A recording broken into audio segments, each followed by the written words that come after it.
Selamat pagi.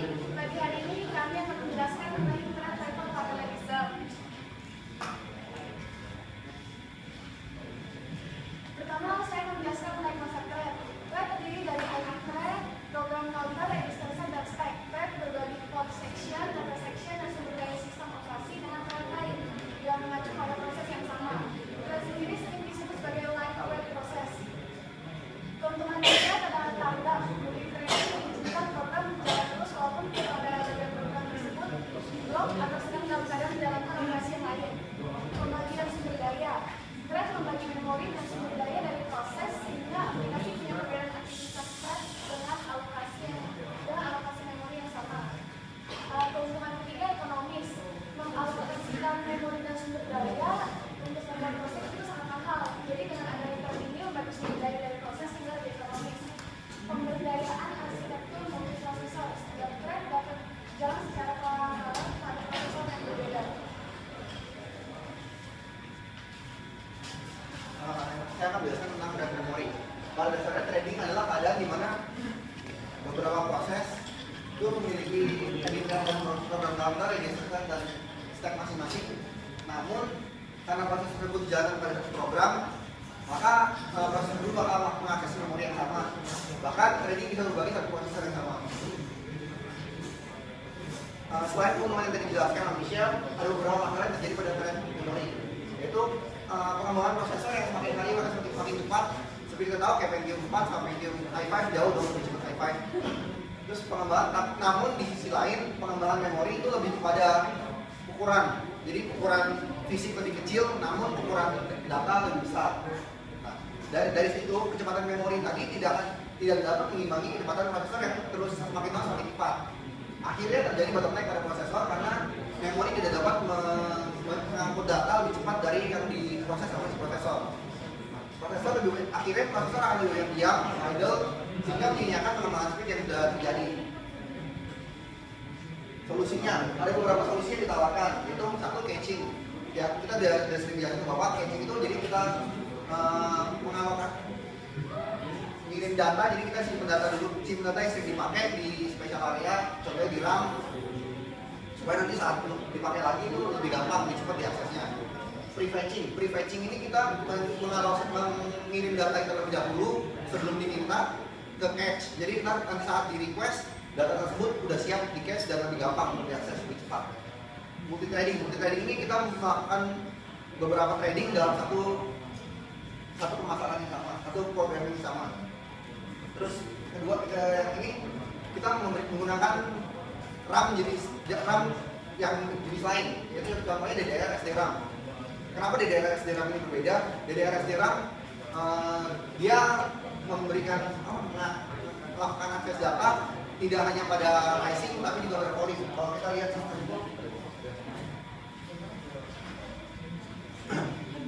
ya, kalau kita pada lihat seperti sistem clock, dia akan naik dan turun. Sistem clocknya bentuknya kurang lebih seperti ini. Biasanya pada RAM biasa dia hanya akan mengirim data pada saat dia rising. Nah, pada DDR SDRAM dia juga akan mengirim data pada saat falling. Dengan begitu kecepatan siri RAM akan meningkat 2 kali lipat. Kemudian Rambus ini subsistem dari RAM yang terdiri dari RAM-nya sendiri, terus RAM controller dan busnya. Nah, ini fungsinya dia menghubungkan si RAM dengan mikroprosesor yang digunakan sama si komputer tadi. Terus yang terakhir adalah pin atau proxy memory. Di sini RAM tadi, si RAM, si memori, dan si prosesor berada pada satu mikrochip yang sama. Jadi dengan begitu transfer data akan lebih cepat.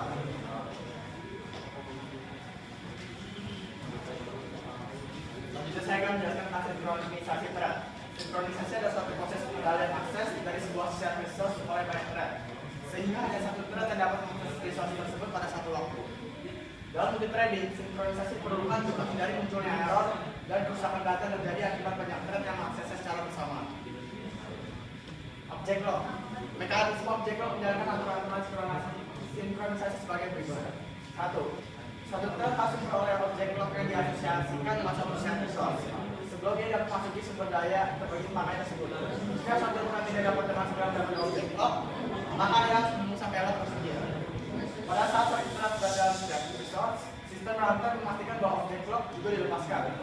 Jika suatu thread yang sedang menunggu objek lock ini, dia dapat diproses untuk mendapatkan lock agar memperoleh akses ke sel resource tersebut. Itu adalah contoh program sederhana yang mengaplikasi ini adalah yang tidak mengaplikasikan sinkronisasi. Bisa kita lihat contoh hasilnya. Hello, how are you today? Very much. Di sini kalimat yang contoh outputnya terorganisir. Begitu adalah contoh dengan sinkronisasi. Dengan proses sinkronisasi, output yang keluar terorganisir. Selanjutnya ada model komputasional. Satu ada model fungsional, terdiri dari satu kumpulan fungsi nilai-nilai, fungsi-fungsi dan operasi aplikasi fungsi dan komposisi fungsi. Fungsi dapat mengambil fungsi lain sebagai argumentasi dan mengembalikan fungsi sebagai hasil atau higher order function. Suatu program ada koleksi definisi fungsi-fungsi dan suatu komputasi ada aplikasi fungsi.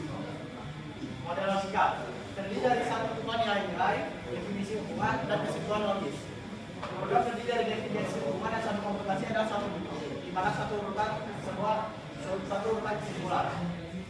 Yang ketiga adalah model imperatif. Terdiri dari satu kumpulan nilai yang mencakup satu keadaan dan operasi tugas untuk memodifikasi pernyataan.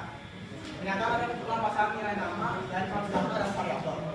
Program terdiri dari urutan tugas dan suatu komputasi terdiri dari urutan pernyataan.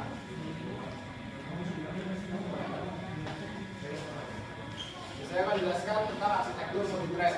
Multithread itu terbagi menjadi dua yang sering dipakai, yaitu temporal multithread, yaitu multithread yang bergantian menjalankan bagian dari thread yang ada. Dan selanjutnya adalah simultaneous multithread, di mana menjalankan thread yang ada secara bersamaan. Untuk temporal multithread terbagi menjadi dua lagi. Ada yang namanya postgrain, yaitu hanya dapat menjalankan instruksi satu thread saja. Dan adanya minimal pergantian pada pipeline. Yang kedua adalah fine grain, di mana biasanya menggunakan rambut robin di antara semua thread yang berada pada status ready. Selanjutnya membutuhkan pergantian thread secara instan. Nah, ini adalah contoh multithread pada postgrain saat terjadi I-case miss. I-case itu adalah instruction case. Yang bisa dilihat kalau misalkan ternyata dia if atau miss, dia akan langsung melanjutkan ke thread selanjutnya. Kalau yang sedangkan data case, di case itu data case, saat terjadi miss, dia akan langsung mencari thread yang mulai dari awal lagi. Dari fine grain pada I-case miss. Kurang lebih sama. Nah, kalau yang fine grain, dia itu yang ke belakangnya. Kalau dilihat tadi pada pipeline 567 itu ke bawah dia akan di-abort atau diabaikan. Tapi kalau ini dia dipasang status ready.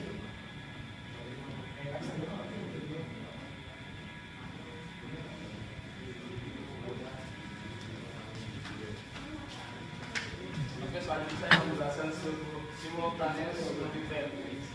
Dapat menjalankan lebih dari satu thread pada perangkat manapun. Membutuhkan kemampuan prosesor untuk mengambil instruksi dari multiple thread. Ada register yang lebih besar untuk menjalankan multiple thread. Fungsi dari thread berbeda, bisa menggunakan step yang sama pada pipeline. Nah, ini kita bisa lihat di sini simultaneous multithreading.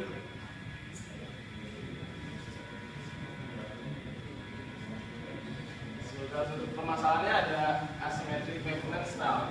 Satu bagian merekam terjadi masalah, ini kembalikan yang lain. Overclocking. Ini yang tidak bermasalah harus terus berjalan. Monument, memorinya media penyimpanan data dan pengumpulan kompos data tersebut. Pada komputer, model komponen yang berperan sebagai memori adalah RAM. Untuk manual unitnya, bagian yang mengatur proses pemindahan data serta program pada RAM, maupun keluar memori, dan berperan dalam menjalankan instruksi program. Arithmetic control unit ini bertugas melakukan perhitungan seperti tambah, kurang, kali, bagi, serta membagikan data seperti lebih besar, lebih kecil, dan sama dengan. Untuk input outputnya perwakilan dari interaksi antara manusia dan komputer. Tugas menghubungkan antara komponen yang mengatur pergerakan informasi yang terjadi. Nah, ini kita bisa lihat gambarnya dari file sebagai umumnya.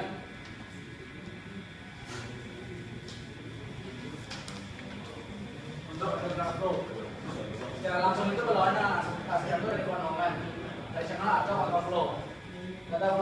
memiliki program counter atau secara konseptual pelaksanaan instruksi ini ditentukan berdasarkan argumen input yang petunjuk, sehingga ulang eksekusinya tidak dapat diprediksi. Pembagian data flow ada dua, yaitu secara statik atau dinamik.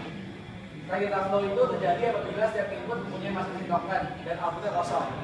Sedangkan udah dinamik itu terjadi apabila input mempunyai token dan ada ataupun tidak ada yang token dalam output tidak dimasalahkan. Setiap kemenangan harus dapat mengeksekusi paralel sebagai bagian dari disebutkan dan terpisah.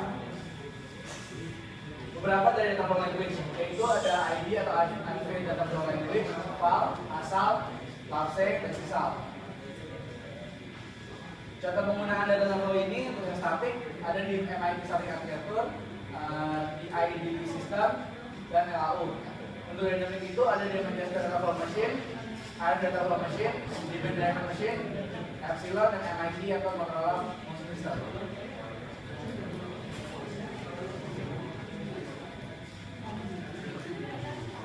Kemudian ini hybrid teknologi multi-trade. Apa itu? Itu hybrid teknologi arsitektur multi-trade. Ada memori bersama, arsitektur menggunakan prosesor, superkonduktor, dan buffer data. Menginginkan elit cair, aero, SRAM, buffer, semikonduktor, hidrogen cairnya. Kemudian memori utama semikonduktor dan optik hologram penyimpanan. Sistem ini akan diintegrasikan dengan cara optik interkoneksi termasuk paket switch jaringan kali dengan memori utama yang sangat disisihkan. Kemudian tujuannya mengevaluasi potensi teknologi superkonduktor dalam kombinasi dengan memori semikonduktor dan jaringan optik untuk mencapai tetap perhitungan skala petaflop dalam metode berikutnya. Lalu merancang sebuah arsitektur yang mampu memanfaatkan potensi superkonduktor logika berdasarkan teknik arsitektur multi-trade. Kelas ini arsitektur diidentifikasikan sebagai sangat cocok dengan karakteristik operasional dari sistem memori bersama distribusikan berjalan pada konkret yang sangat tinggi dengan kepadatan modern integrasi komponen. Sebuah aspek dari pengerjaan ini adalah untuk menguji model multi-trade dalam hal tersirat paradigma pemrograman paralel dan bersesuaian untuk mewakili servis aplikasi tes. Kemudian untuk pengaplikasian multi-thread hybridnya itu aplikasi yang menolak yang digunakan pada net BSD dalam diimplementasikan native PostGIS library. Kemudian Haskell pada project Framework OS untuk era contemporary